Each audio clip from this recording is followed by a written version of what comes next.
Hello friends, ഇന്ന് നമ്മൾ നോക്കുന്നത് നമ്മളൊരു വീട് വയ്ക്കുന്ന സമയത്ത് നമ്മൾ വയറിങ്ങിന് ഉപയോഗിക്കുന്ന സമയത്താണെങ്കിലും 3 ഫേസ് ഡി ബി ആണ് സിംഗിൾ ഫേസ് ഡി ബി ആണ് നമ്മൾ കൊടുക്കേണ്ടത്, എങ്ങനെയാണ് അതിൻ്റെ കാര്യങ്ങൾ എന്നുള്ള ഡീറ്റെയിൽസാണ് നമ്മളത് വീഡിയോയിൽ നമ്മൾ ഉൾപ്പെടുത്തിയിരിക്കുന്നത്. ഇത് നമ്മൾ കൊടുത്തിരിക്കുന്ന 3 ഫേസ് ഡി ബി ആണ് കൊടുത്തിരിക്കുന്നത്. 3 ഫേസ് ഡി ബിയിൽ നമ്മൾ സെപ്പറേറ്റ് RYB എന്ന് പറയുന്ന 3 ഫേസും ഒരു ന്യൂട്രുമാണ് വരുന്നത്. അപ്പോൾ അതിന് വേണ്ടിയിട്ടുള്ള ഇത് രീതിയിലാണ് ചെയ്തിരിക്കുന്നത്. ഏറ്റവും ആദ്യം തന്നെ RCCB ഐസൊലേറ്റർ ആദ്യമേ തന്നെ കണക്ഷൻസ് നമ്മൾ KCBയിൽ നിന്ന് നേരെ ലൈൻ വരുന്നത് നമ്മുടെ മീറ്റർ ബോക്സിലേക്കാണ്. മീറ്റർ ബോക്സിൽ നിന്ന് നേരെ വരുന്നത് നമ്മുടെ ഡി ബിയിലേക്ക്. അത് വരുന്നത് ഐസൊലേറ്ററിലേക്കാണ് വരുന്നത്. 3 ഫേസ് ഐസൊലേറ്ററിലേക്ക് 3 ഫേസ് ന്യൂട്രും വരുന്നു. അതിൽ നിന്ന് കൺട്രോൾ ചെയ്തിട്ട് RCCBയിലേക്ക് പോകുന്നു. RCCBയിൽ നിന്ന് നേരെ സെലക്ടർ വരുന്നു. സെലക്ടറിൽ നിന്നും ഓരോ സെക്ഷനിലേക്ക് വരുന്ന MCBകളിലേക്ക് വരുന്നു. ഇതാണ് നോർമൽ കണക്ഷൻ വരുന്നത്. ഇത് നമ്മൾ നേരത്തെ പറഞ്ഞ പോലെ തന്നെ എങ്ങനെയാണ് നമ്മൾ ഒരു പുതിയ വീട് വയ്ക്കുന്ന സമയത്ത് സിംഗിൾ ഫേസ് ആണോ 3 ഫേസ് ആണോ എന്ന് പെട്ടെന്ന് അറിയണമെന്നുണ്ടെങ്കിൽ നമ്മളതിൻ്റെ വാട്ട്സ് ആണ് ആദ്യം കാൽക്കുലേറ്റ് ചെയ്യേണ്ടത്. ആദ്യം നമ്മുടെ ആവശ്യം നോക്കണം.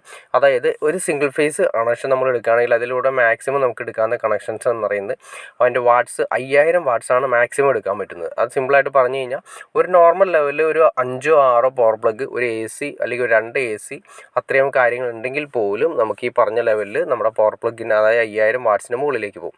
അപ്പോൾ അങ്ങനെ വരുന്ന സമയത്ത് ഭാവിയിലേക്ക് നമ്മൾ ഇപ്പോൾ ഈ ചൂട് കൂടിക്കൊണ്ടിരിക്കുന്ന അവസ്ഥയിലേക്കാണെങ്കിലും 2 AC അല്ലെങ്കിൽ 3 AC പോട്ടെ 2 AC എങ്കിലും നമ്മുടെ വീടുകളിൽ നമ്മൾ 2 റൂമുകളിൽ വെച്ചാൽ പോലും നമുക്ക് ഈ 5000 വാട്ട്സിന് മുകളിലേക്കാണ് കയറി പോകുന്നത്. പിന്നെ അത് കൂടാതെ തന്നെ ഒരു വാട്ടർ ഹീറ്റർ ഉണ്ടെന്ന് വിചാരിക്കുക. വാട്ടർ ഹീറ്റർ മിനിമം വാട്ട്സ് എന്ന് പറയുന്നത് 3000 വാട്ട്സ് ആണ് ഏറ്റവും കുറഞ്ഞത്, അല്ലെങ്കിൽ 2500 to 3000 വാട്ട്സ് ആണ് വരുന്നത്.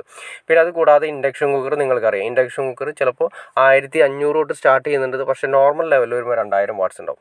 അപ്പോൾ അങ്ങനെ വരുന്ന സമയത്ത് ഒരു AC അല്ലെങ്കിൽ 2 AC, ഒരു വാട്ടർ ഹീറ്റർ, പിന്നെ അതുപോലെ തന്നെ ഒരു ഇൻഡക്ഷൻ കുക്കർ ഇത്രയൊക്കെ വരുന്ന സമയത്ത് 5000 വാട്ട്സിന് മുകളിലേക്കായിരിക്കും ടോട്ടലി കടന്നു പോകുന്നത്.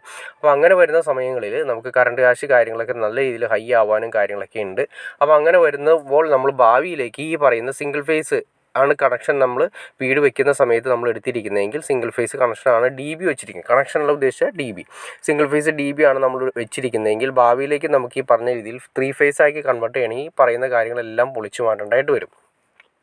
അപ്പോൾ അതിനേക്കാൾ നല്ലത് നമ്മളൊരു പുതിയ വീട് വയ്ക്കുകയാണെങ്കിൽ ഏറ്റവും നല്ലത് സിംഗിൾ ഫേസ് DB മാറ്റി 3 ഫേസ് DBയും 3 ഫേസ് മീറ്റർ ബോക്സും വെക്കുക. അപ്പോൾ നമുക്ക് ചിലവ് എന്ന് പറയുന്നത് കൂടി വന്ന ഒരു 10000 രൂപ മാത്രമേ വ്യത്യാസം വരുന്നുള്ളൂ. അതായത് സിംഗിൾ ഫേസ് DBയെ അപേക്ഷിച്ച് 3 ഫേസ് DB വയ്ക്കുമ്പോൾ ഒരു 10000 രൂപ മാത്രമാണ് എക്സ്ട്രാ വരുന്നുള്ളൂ. പിന്നീട് നമുക്കൊരു മെയിൻ്റനൻസിൻ്റെ ആവശ്യം വരുന്നില്ല. എന്നാൽ കണക്ഷൻ എടുക്കുന്ന സമയത്ത് സിംഗിൾ ഫേസ് കണക്ഷൻ എടുത്താൽ മതി.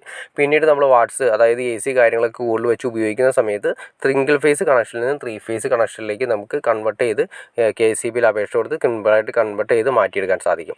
അതല്ലാതെ നമ്മൾ ഈ പറഞ്ഞ ലെവലിൽ സിംഗിൾ ഫേസ് DB വെച്ചിട്ട് നമ്മൾ വീട് ചെയ്ത് കഴിഞ്ഞാൽ നമുക്ക് ഭാവിയിലേക്ക് ACയുടെ കാര്യങ്ങളൊക്കെ കൂട്ടി കൊടുക്കുന്ന സമയത്ത് നമുക്ക് വാട്ട്സ് കൺട്രോൾ ചെയ്യാൻ പറ്റാത്ത അവസ്ഥ വരും. പിന്നീട് ഇത് മാറ്റി ക്ലിയർ ചെയ്യും. അപ്പോൾ നിങ്ങൾക്ക് ഒരു വീട് വയ്ക്കുന്ന സമയത്ത്, പുതിയ വീട് വയ്ക്കുന്ന സമയത്ത് എന്തുകൊണ്ടാണ് സിംഗിൾ ഫേസ് DBയേക്കാൾ നല്ലത് 3 ഫേസ് DB വെക്കണമെന്ന് പറഞ്ഞാൽ നിങ്ങൾക്ക് ഏകദേശം മനസ്സിലാക്കാമെന്ന് വിചാരിക്കുന്നു. ഇനി എന്തെങ്കിലും ഡൗട്ട്സ് കാര്യങ്ങളുണ്ടെങ്കിൽ തീർച്ചയായിട്ടും കമൻറ്റ് ചെയ്യാൻ മടിക്കരുത്. അതുമാത്രമല്ല ഈ 3 ഫേസ് DBയിൽ എങ്ങനെ ഈക്വലൈസ് ചെയ്ത് നമുക്ക് എങ്ങനെ ലോഡ് കണക്ട് ചെയ്യാമെന്നും അത് 3 ഫേസ് കണക്ഷനിൽ നമ്മൾ ഉപയോഗിക്കുന്ന 6 DB 8 DB ഇതിനെക്കുറിച്ചൊക്കെ നിങ്ങൾ അറിയണമെന്ന് താല്പര്യം തീർച്ചയായിട്ടും നിങ്ങൾ കമൻറ്റ് ചെയ്താൽ മതി. നമുക്ക് അതിനെക്കുറിച്ച് ഡീറ്റെയിൽ ഒരു വീഡിയോ ചെയ്യാൻ സാധിക്കുന്നതായിരിക്കും. അപ്പോൾ നിങ്ങൾക്ക് ഈ വീഡിയോ ഇഷ്ടപ്പെട്ടെങ്കിൽ തീർച്ചയായിട്ടും ലൈക്ക് ചെയ്തേക്കുക, ഷെയർ ചെയ്തേക്കുക, ചാനലും സബ്സ്ക്രൈബ് ചെയ്തേക്കുക. ചാനൽ സബ്സ്ക്രൈബ് ചെയ്താൽ മാത്രമേ നമുക്ക് ഇതുപോലുള്ള ഇൻഫോർമേറ്റീവായുള്ള വീഡിയോസ് ചെയ്യാനുള്ളൊരു ഇൻസ്പിറേഷൻ ലഭിക്കുള്ളൂ. അപ്പോൾ തീർച്ചയായിട്ടും ചാനലൊന്ന് സബ്സ്ക്രൈബ് ചെയ്തേക്കുക. അപ്പോൾ ഓക്കെ ഫ്രണ്ട്സ്, അടുത്ത വീഡിയോയിൽ കാണുന്നവരെ ഓക്കെ.